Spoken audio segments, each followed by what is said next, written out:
Cornerback T.J. Carter caught the ball, and the Houston fans fell utterly silent, and it was the sweetest possible sound. The sound of the Memphis Tigers pulling off a preposterous comeback. The sound of a top 25 ranking making itself at home. The sound of Riley Ferguson and Anthony Miller picking themselves up to remind the college universe what they're all about. The sound of Tony Pollard whooshing past everyone again. The sound of a football team that should have been finished, but may have only begun. The sound of Memphis 42, Houston 38. "We're never going to quit," Carter said. "We're going to give it 100% until the clock hits triple zeros." By the time the clock hit triple zeros in this one, a whole lot had transpired, much of it totally nuts. Memphis didn't score a single point in the first half. That hadn't happened since October 13, 2012, back when Justin Fuente was in his first year as head coach. Memphis trailed by scores of 17-0 and 24-7 and 31-14. You know the program's record in games in which it trailed by 17 points before Thursday. 0-59. In this game, they trailed by 17 points 3 separate times. And they came back to win anyway. "At the end of the day, we're a hungry team," said running back Patrick Taylor, who ran for 4 touchdowns in front of a hometown crowd. "We're just trying to get Memphis on the map. Or on the scoreboard, at least."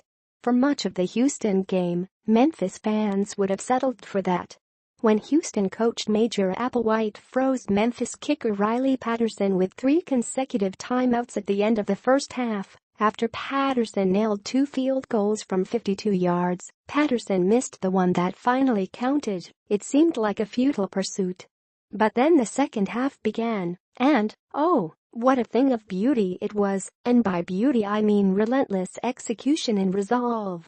The Tigers scored the first 6 times they had the ball, and not field goals, touchdowns, because that's what winning demanded.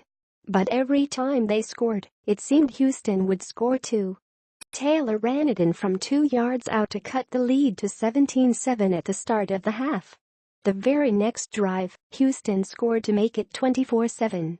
So Pollard returned yet another kickoff for a touchdown, his 3rd of the year, to cut the lead to 24-14. The very next series, Houston scored to make it 31-14. So Taylor ran another in, this time from 9 yards out, to cut the lead to 31-21. The very next series, Houston fumbled. Tito Wyndham stripped Houston quarterback Kyle Postma, and Big John Tate flopped on it. The Tigers had a chance. And I'd tell you they took immediate advantage, except it was more complicated than that, and maybe more karmic too. Ferguson threw an apparent interception in the end zone. Houston drew a taunting call after the play, but, no matter, Houston had the ball and led by 10. Except, upon further review, it became clear that the Houston defensive back didn't retain possession when he hit the ground, so the interception wasn't actually an interception, but the taunting call still counted, so the ball was moved to the 1-yard line. 1 play later, Taylor scored another touchdown, and Memphis had cut the lead to 31-28. More than that, the Tigers started to have the look of a team of fate, a team whose destiny it is to win games like these. Houston wouldn't make it easy, of course, driving for yet another touchdown to make it 38-28. But this time, it took Memphis only 5 plays to chop into that lead, as Taylor, yes, that guy again, scored to make it 38-35. And then Houston did a fatal thing. Houston punted. To Memphis. In the second half of this game. Ha ha ha ha ha. What happened next felt as inevitable as the trains that run through the Memphis campus, and about as unstoppable too. Ferguson and the Tigers took over at their own 20-yard line with 3:17 left. 8 plays later, Ferguson hit Sean Dykes across the middle for a touchdown to give the Tigers their first lead of the night.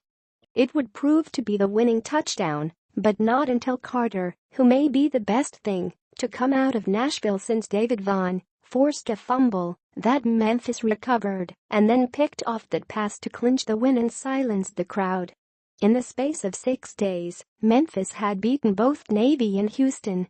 It had persevered through some serious off-the-field challenges, and it had hoisted itself up from 17 points down 3 different times against a Houston team that had only lost 1 home game in the past 3 years.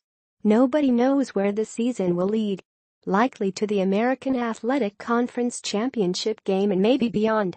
But the Tigers have proven they are made of some serious stuff. It feels incredible, Norvell said.